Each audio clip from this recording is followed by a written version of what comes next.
I'm Cheryl Hart, First Vice President of Brokerage Services at CB. Welcome to Crew Network's Career Zone. We'll be discussing how to be successful in a career in commercial real estate brokerage. I'll be your moderator, and today we have a panel of 4 extraordinarily talented women who are leaders in their field in their respective markets. We are members of Crew Network, which is a professional organization committed to advancing the success of women in commercial real estate. Our members represent every discipline within the industry. We have 76 chapters throughout the U.S. and Canada, and we hope that you engage one of your chapters in your area and get involved. Now, to begin our conversation, I'm going to give our panel basically a short outline so that they can begin their discussion and introduce themselves. So, I'll begin. I'm Cheryl Hart, First Vice President of CBRE Brokerage Services. CBRE is the world premier firm for commercial real estate services. Operating globally, publicly traded, and Fortune 500 rated, we are one of the business leaders in every key market throughout the world. My background is essentially owner-oriented. I've represented every major owner in my marketplace, and essentially I work with landlords to lease their commercial office properties.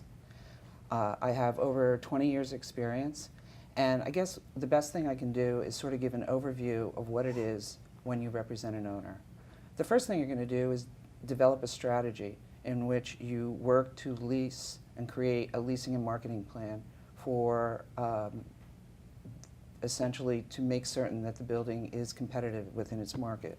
The wonderful thing is the foundation you gain and experience and education. And that's one of the things that helped me transition from real estate development into brokerage. Is the fact that I had a tremendous amount of experience in operating, basically property management and leasing. So I was able to come into brokerage and work with landlords and teams.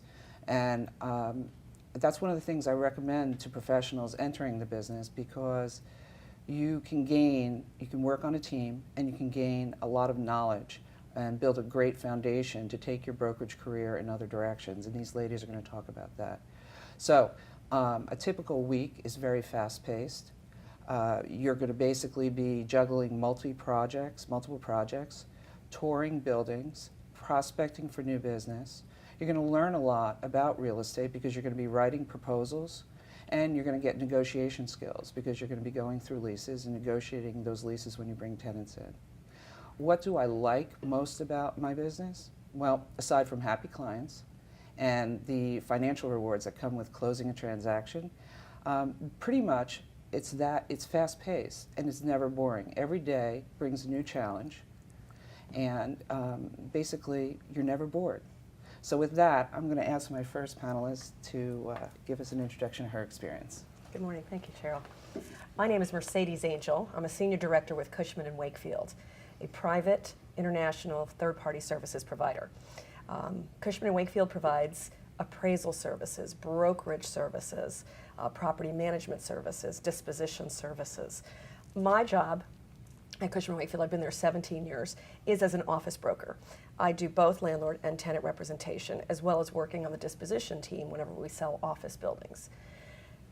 I have done this business for 22 years. I can't think of anything more exciting to do. Every day is new. I learn something new every day.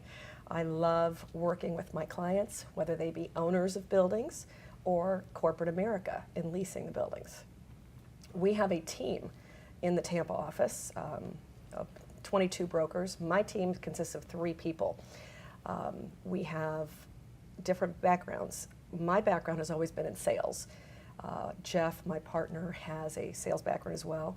Lisa, our latest partner, has a corporate America and CPA background. So what's important for you to know there is that you can come into the brokerage profession straight out of college into sales, or you can transition from a different industry. Lots of different backgrounds can be successful in brokerage. You just have to be driven, self-motivated, and adventurous. Thank you. I'm Barbie Reuter. I'm a principal in a firm called Cushman & Wakefield Picor in Tucson, Arizona. We are an independently owned and operated member of the Cushman & Wakefield Alliance, which means we're a local firm who has aligned with Cushman & Wakefield in a market where they vet firms to meet their criteria. I've been with the company since we started in 1985. I came to the company while I was in college. When we were founded, typing leases on Saturdays for our founder's previous company. And I'd have to say, when he walked in on a Saturday and held up in 1985 a $43,000 check and said, "This is what you can do in this business," it got my attention.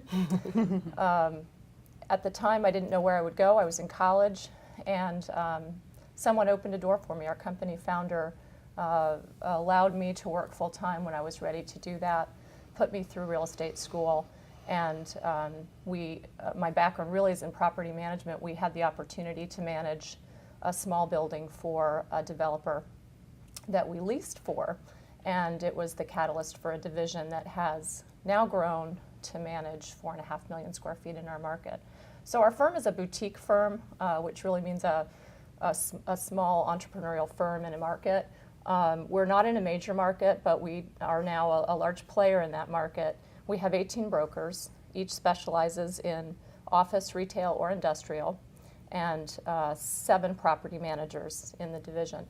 My role in the company now, after 20 years with the property management division, I turned it over to one of my partners 6 years ago. And now I really serve in a designated broker role, which means managing the process, reviewing and approving contracts like leases, purchase contracts, letters of intent when they reach the contract stage. And in Arizona, we write our own contracts. You don't need an attorney to write contracts. So there's a tremendous amount of writing that goes on in the brokerage business. In addition to that, I do business development and marketing for our firm. Hello, my name is Kristen Blount. I'm with the Boston office of Colliers International, and Colliers, like CB Richard Ellis and Cushman & Wakefield, is a full-service global company. And our premise is that we operate under a collaborative and enterprising spirit. So people that work for our firm are generally entrepreneurial, they're self-starters, much like Mercedes said. A little bit about full service. Full service, when we say full service, we mean that this company can do everything to do with commercial real estate. We can help you find money to build a building. We can help you find the land to build that building. We can help you appraise that building, so that means telling you what it's worth. We can help you fill that building with tenants, but we can also help you manage that building. So everything in the spectrum of commercial real estate is what a firm like Colliers does. So I work actually as a senior vice president and a partner in our downtown leasing team. And our group is mostly geographically, our leasing teams are mostly geographically distributed so that we know a particular market really well. But I didn't always work in that capacity. I actually started my career in property management like Barbie. And started to work for my firm, which was then called Meredith and Grew, when I got out of college, in property management, because at the time, there were probably only 1 or 2 women in our market that were successful at commercial brokerage. And our CEO at the time, who was a very respectful man, said to me, "I want you to be successful, and women are not successful in brokerage." So he said, "Although I think you'd be a great broker, I really want you to do something else for now." So the first 8 years of my career, I worked in property management, and it was a great platform for me because I learned to see how buildings worked, how they ran, how they're financed, what landlords think about when they're leasing buildings. And after 8 years, I decided that I needed a change, and that I would look at some of the brokers and I would see that financially they were doing pretty well. They were having a lot of fun with negotiations and generating business and executing the business. And I thought now is my time. So I wondered, how do I make that transition from one real estate career to another? And And it's pretty easy to do from one discipline to another, but I felt like I needed more education and more training. So I went back to graduate school and got a master's in real estate, focused on finance, and launched my brokerage career under the tutelage of our CEO at the time, who I've worked with for the last 17 years. That's my story. Hi, my name is Cynthia Bailey, and I am with WinStar Properties. I'm a principal in the company, and we've had our company for 18 years. I've been in the business 28 years, and I've always specialized in retail. Our company does retail development, brokerage, leasing, and management. And most of our properties are in the Dallas-Fort Worth, Texas area.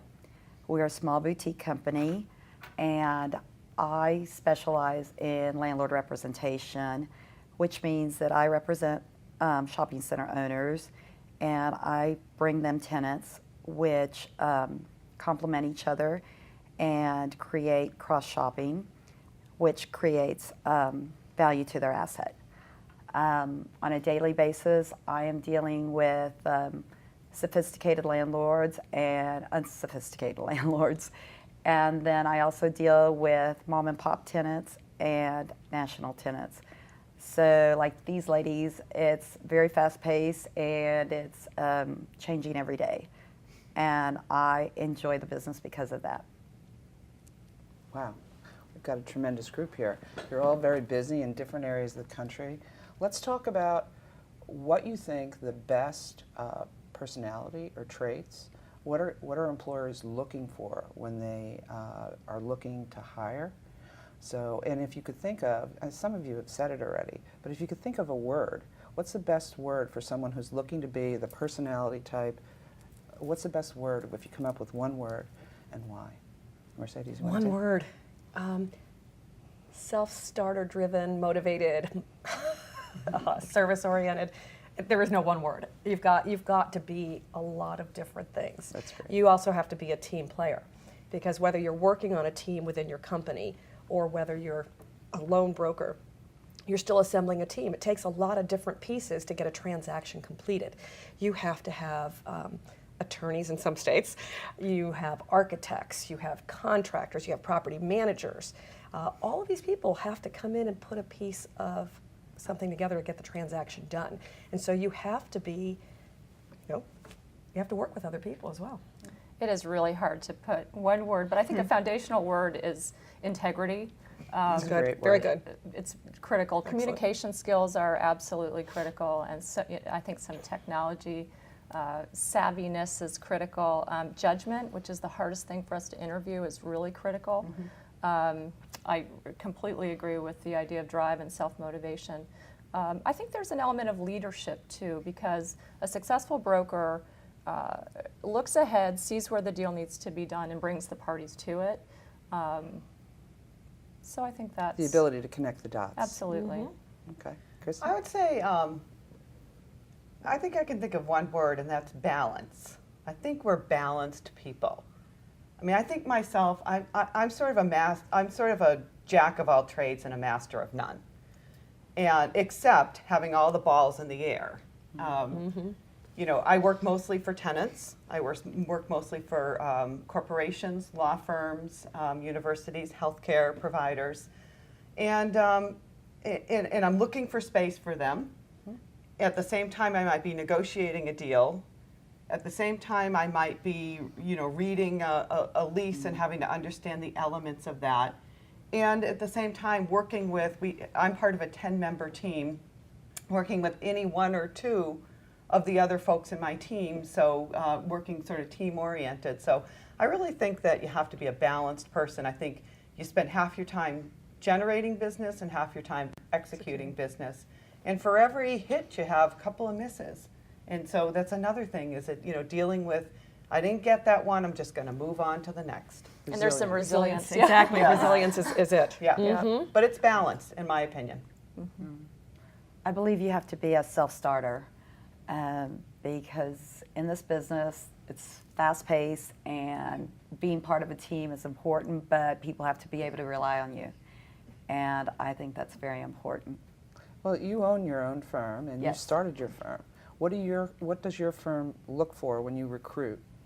In new young employees? people, well, I look for, because they're representing my company, so I look for someone that is well-spoken, well-groomed, someone who has great communication skills, and is driven. When I hire young agents, they shadow me. And so I want that young person that is like a little sponge and is just wanting to learn everything. And that brings joy to my heart when I find those people. That's great. So. Kristen, what does your firm do? I think we really want somebody that's got a fire in the belly.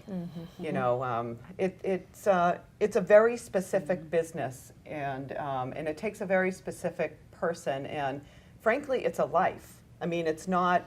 I think we talked about this earlier when we were meeting as a group here, and about the flexibility factor of the job, and yeah, there is some flexibility in that. If you have to go to a doctor's appointment at 2 o'clock in the afternoon, you can come back and work until 10 or something like that. But really, you know, you're out. How do you generate business when you work in the service business? You know, you either do business and you demonstrate that way, or you network, or you become part of organizations like Crew, where you are able to showcase your skills and your ability to get along with others and your ability to get a job done. So I think the biggest thing we look for is really fire in the belly and really want to do the job.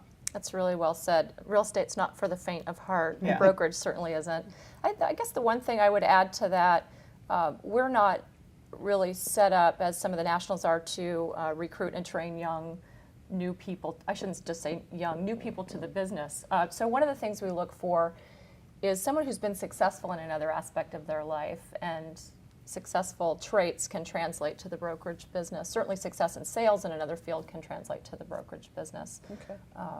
So that's a key aspect. Sure. Resilience, as we talked about, is really important. Some of the things I think that are key to success in brokerage is identifying the needs that you have. Not everybody can be everything. And so if you're working on a team, and when you're new to the industry, whether you're a new transitional professional or you're new in college, it's best to try and figure out what your skill sets are. And when you're interviewing with a brokerage company, you want to demonstrate how you can add value to that company. Because we're all in brokerage, you're all trying to do transactions and service your clients and generate income, because most of us are 100% commission. So that's something that's important. I think, Sherry, you're going to touch on that a little bit. You need to be able to bring value to the team that you're coming onto. And whether listening skills are great, you have to be able to be a little bit intuitive sometimes, because sometimes your clients are not really telling you what it is that they need, and you're going to have to pull it out of them. And just overall, you got to be hungry. That's great. I'd like to add one more thing. There's this element of judgment. In the brokerage business, it's easy to spend a lot of time doing things that you think are productive. So the judgment to do the right is so critical, because the judgment, is this a transaction that has the likelihood of moving forward? So it's that first cut, and then on the deal, on prospecting, on everything that you do, everything that you should be doing should be moving toward that goal of a successful transaction, because it's so easy to waste time in The this judgment business. thing is huge. I mean, we advise clients, you know, and really the job is to tee up, or at least if you're working from a landlord or a tenant, you're teeing them up with the proper information to make an informed decision. Right. And they often ask you for advice. Well, what about that landlord?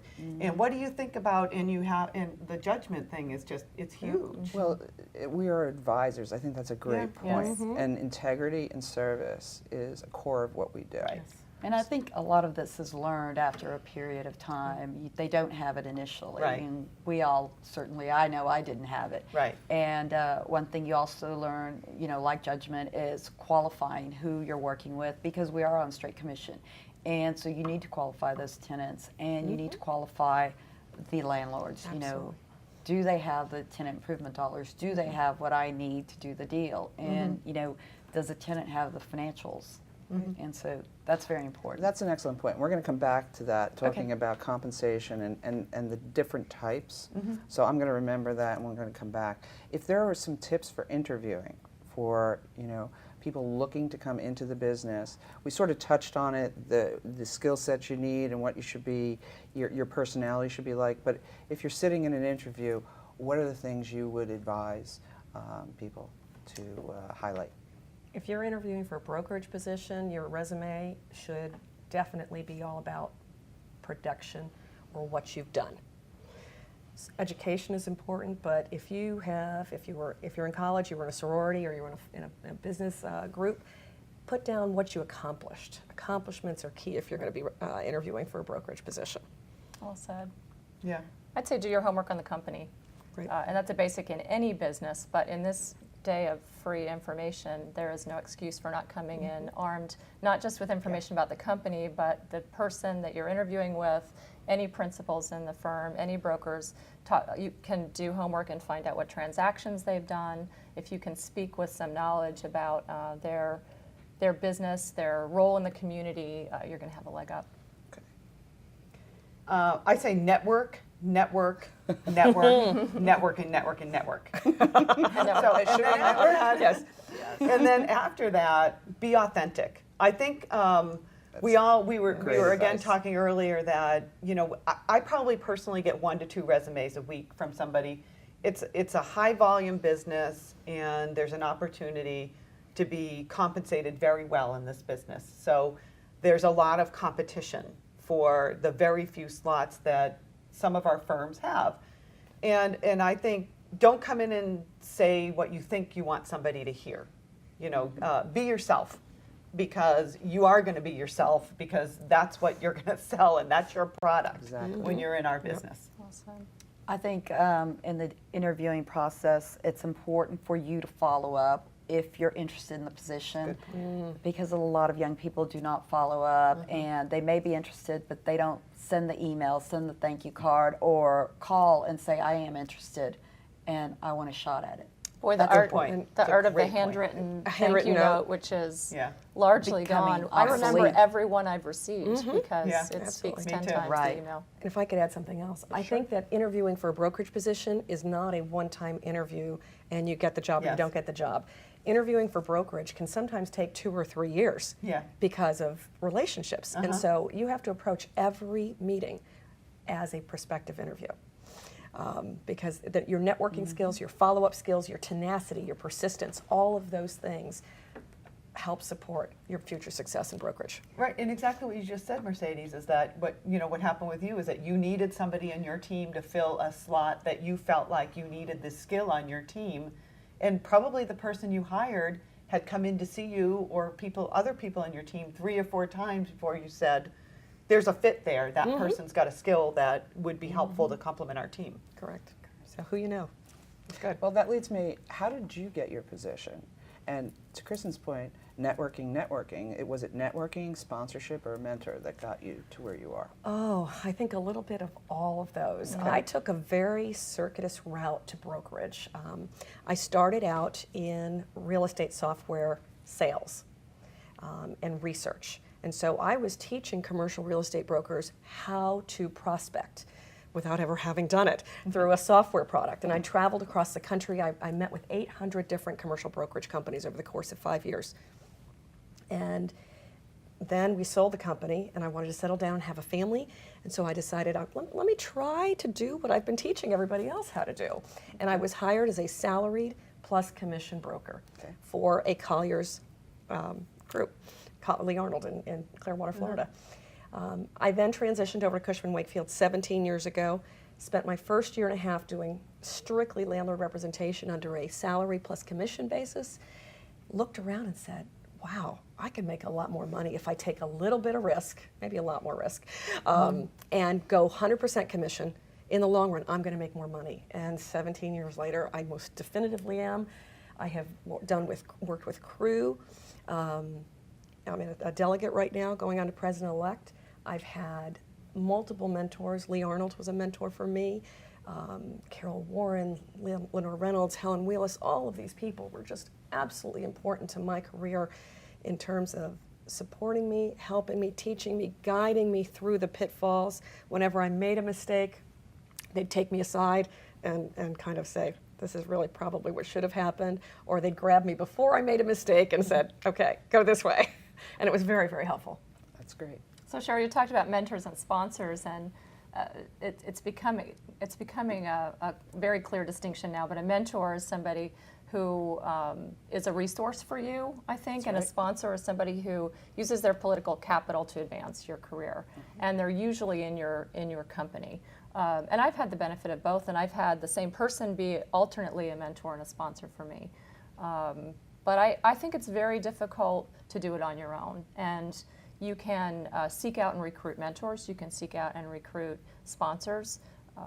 And you can build a personal board of directors. Those are people in your organization, outside of your organization, people that you rely on to give you guidance. They may be competitors, but they may be people who are interested in furthering your success and the success of the industry. It's excellent. Well, I actually told my story about how I started in property management. But actually, when I got out of graduate school, I went back to the Colliers firm where I had worked for 8 years previously to interview for the investment sales team. And I was sitting in the reception area waiting to see the gentleman that runs our investment sales team. And investment sales is selling these big assets. And our CEO walked past me and he saw me and he pointed to me and he said, "Do you have time for lunch today? I have an idea." And I said, of course, I said yes. Mm-hmm.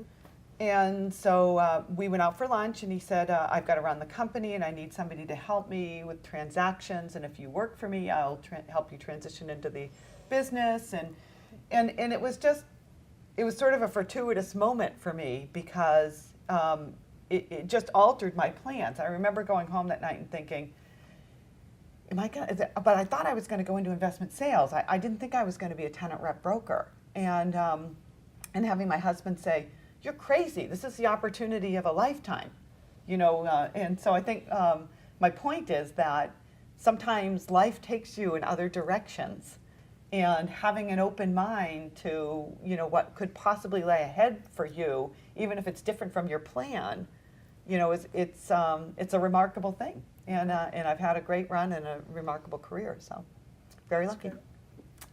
Well, I worked for a larger Texas retail brokerage firm for 10 years, and my husband, there were sister companies, and my husband was a developer at the other company, and we met there and planned to get married. But how I started my company is there was a very wealthy doctor in the area that I had met several times, had lunch with, and he was assembling property. Didn't know what he was going to do with it, and it was great real estate. And he kept saying, "Let's start a company so you can help me with this." And he said, "I want you to develop it." And I said, "I'm not a developer, I'm a broker." And I said, I can work with a developer. So I ended up introducing my husband to him, and we became partners. And so we did this 70-acre development, was like our first development. And from there it just grew. And we've had a great relationship with him. He does not live in Texas, has moved away, and has come to our office, I think, in 18 years 2 times. Wow. And so it's a great relationship that we have with him. Yeah, that's fabulous. If we could put a crystal ball on the table and talk about the future and what we thought the future holds for our industry, what do you think you would be telling individuals looking to come into our business and the changes we might be seeing? You want to start, Mercedes? Oh, change is inevitable. That's it. Technology has played a really important part in making brokerage, I think, more efficient. To Barbie's point, being able to do background research on a company or a landlord before you go in for a meeting, trying to figure out trends, where things are happening, social media from a marketing standpoint,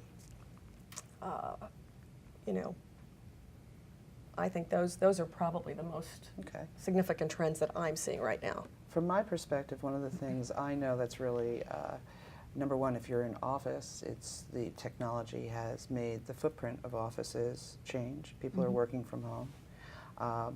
The other thing is I think we're more mobile now. So I know for a fact I do presentations on my iPad and I can do them pretty much anywhere. I don't need to be in my office or in a conference room.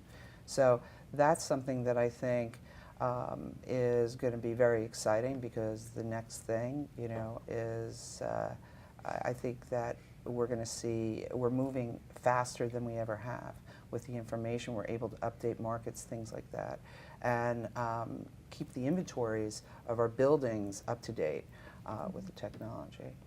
So do you think opportunities are changing in the industry as far as ability to access different types of jobs within brokerage? Because the thing I think is wonderful about this career is that you pretty much can control your own destiny, and you can do a lot of different things. What do you think about that? Well, back to the change question, I would just say that there are some people who call for the demise of the brokerage business, the commoditization of real estate. And I agree, change is inevitable, and you can't stick your head in the sand because, because things do change and you have to stay ahead of it. But knowing that it will change, I think what's important in terms of the role of the broker in this high technology world where you can access listing information and parties can get together on their own, it's the value add. What do you bring? We're advisors. It's about value add and analysis, and those are the kinds of things that you can't get from a database. That's subjective. Yes. I actually think that on the change question that there's a higher level of accountability now. I work mostly with tenants, and the folks that we report to, they need more information. They need more backup. They need us to provide them with everything to demonstrate that when they make these decisions, they're done in a logical way, that they've taken into consideration occupancy costs, savings, and things like that. There's a much higher level of accountability in general right now, and I think there's a sort of school of thought that it used to be that the broker was, you know, the guy that was the greatest golfer, and he was really gregarious, and you know, he'd put a deal together, and he was the, you know, the Lone Ranger cowboy type of guy.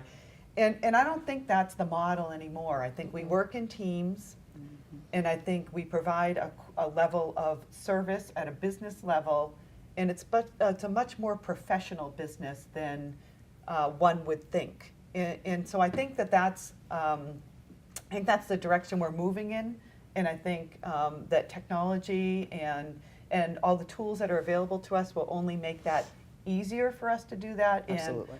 and put us in more of an advisor role than just a connect the dots type of people. Correct. I think one thing I see with it becoming more and more global, it used to be very difficult for boutique companies such as myself to do deals in other parts of the country because you had to have a license everywhere. It's easier for a Cushman or, you know, CBRE to do. But now there's, like, in Texas at least, there's reciprocity with the surrounding states, and you don't have to have a license to do business with there. And I think that's changing in retail also. This excites me. I'm seeing more and more women brokers involved, which I always found this to be, I was so curious because 90% of the women in the world are the shoppers, but yet 90% of the retail brokers are men. And, you know, I just never understood that. So I find it really wonderful that more women are getting involved in retail. That's great. Yeah, I think your point, Kristen, is that with the teams being assembled and different skill sets, the other thing I think we're going to be seeing is I came right out of college into a real estate development and have essentially worked in the real estate industry.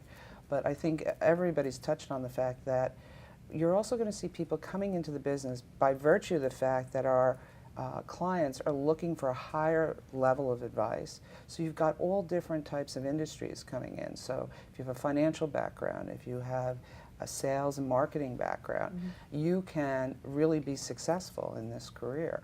And you can work and collaborate with teams to get a deal done. And the best thing is that we are global now, so you can pretty much do it just about anywhere.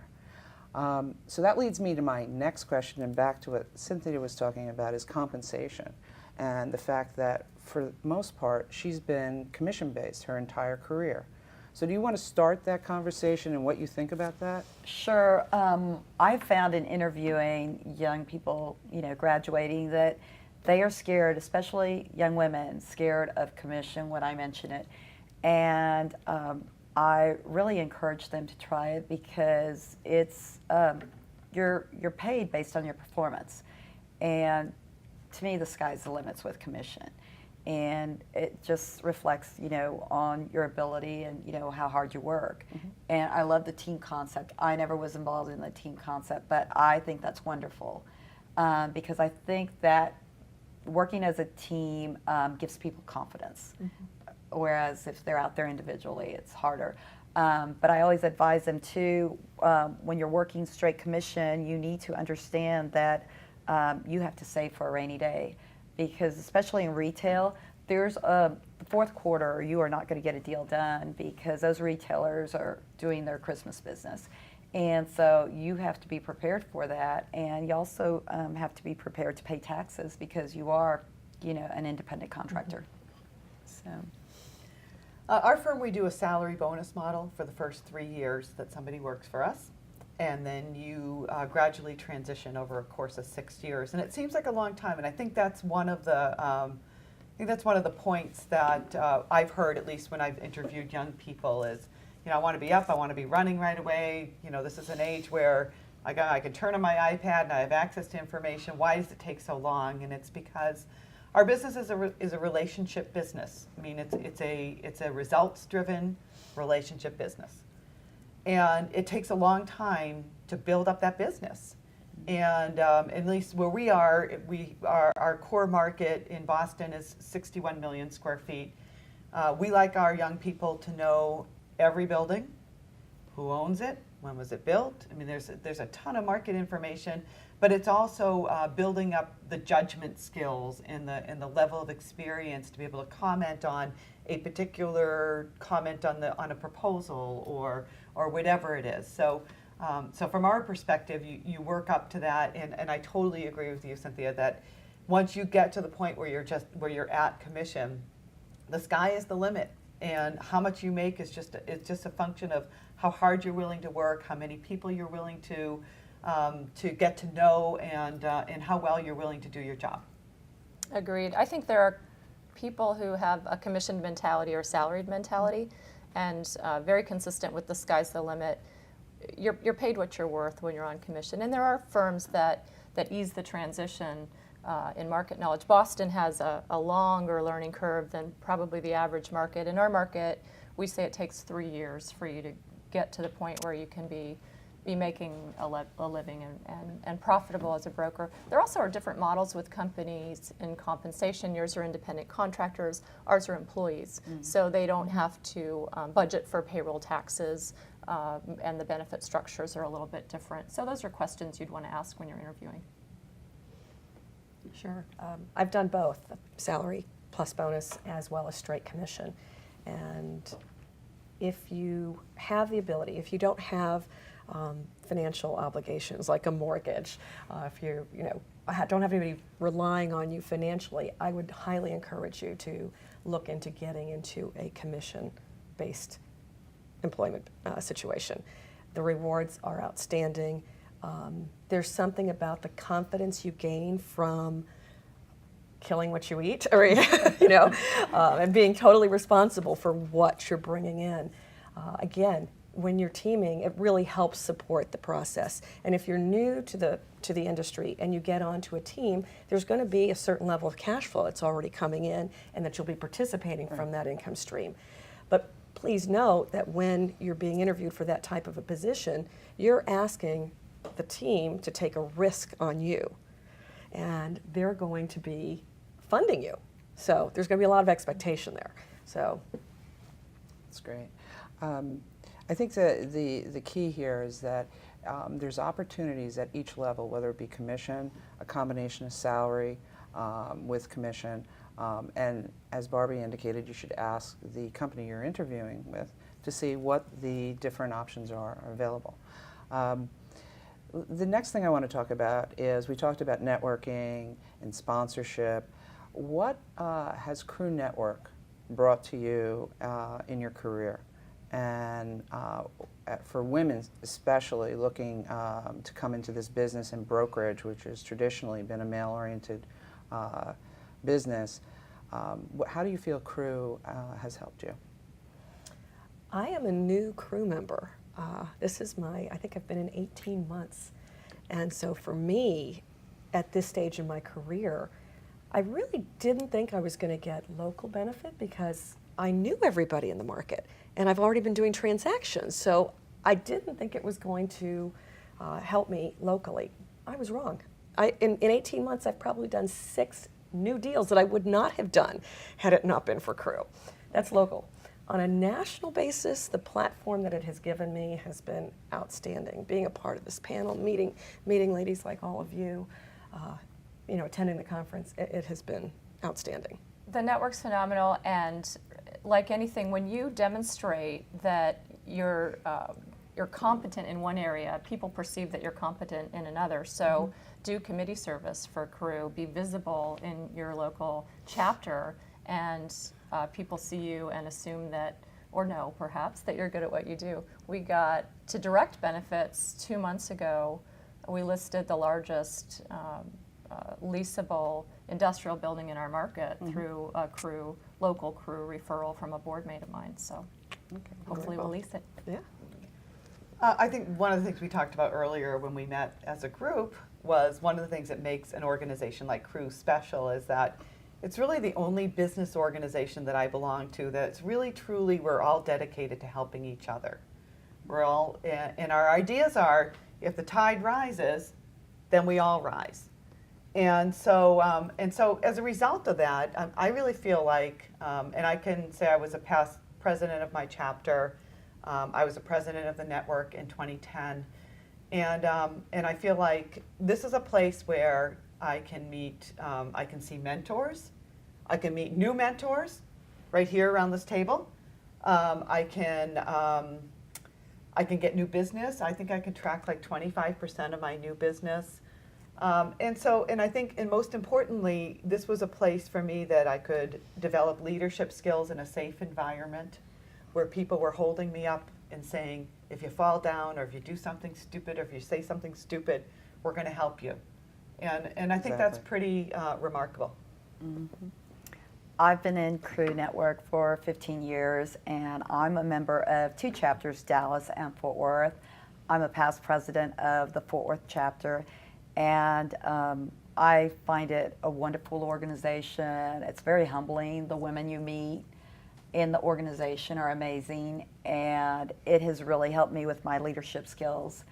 And I find serving on committees in these different chapters, you find out the women you want to work with on deals. You find out who's willing to work hard, and I really judge people on these committees that I serve and say, I want to do business with her because she works so hard on her volunteer work. I can just imagine how she works in her day-to-day business. Right. And so that's what it's brought to me. Yeah, it's a warm room you're walking into, and when you're starting in the business, networking can be pretty intimidating. So whether it's on a chapter level or on a national level, it has really helped me in my career knowing that I can raise my visibility. And the other thing is on a chapter level, you also are known in the market sometimes, if you've been there for a while, as doing a certain thing. So it's an opportunity, especially for women who are transitioning from a different type of business, to become involved at a chapter level and then raise their visibility by becoming a leader in that chapter and perhaps coming to national events to increase their presence and really drive how they want to be perceived in their market. That's what really brokerage is about. It's being in control of your own destiny. So I want to thank, oh, I'm sorry, go right ahead. Sorry, just beyond Crew, when you talk about networking, never miss an opportunity to tell people what you do. all of us can cite examples of deals we've done. Yeah. You're absolutely From right. someone you met on an airplane, Yes. from, for me, it's the Yeah. the head of the running group that I run with, and we're going to lease a retail location for them. You just never know. Yeah, It, that's yeah, right. the ability, conversation is a powerful thing. You're absolutely right. So, well, I want to thank you, ladies. It's been really inspirational. I also want to thank our sponsor, Walmart Realty. I hope you enjoyed this career zone and talk about corporate real estate brokerage, commercial real estate brokerage, and I thank you again for your time.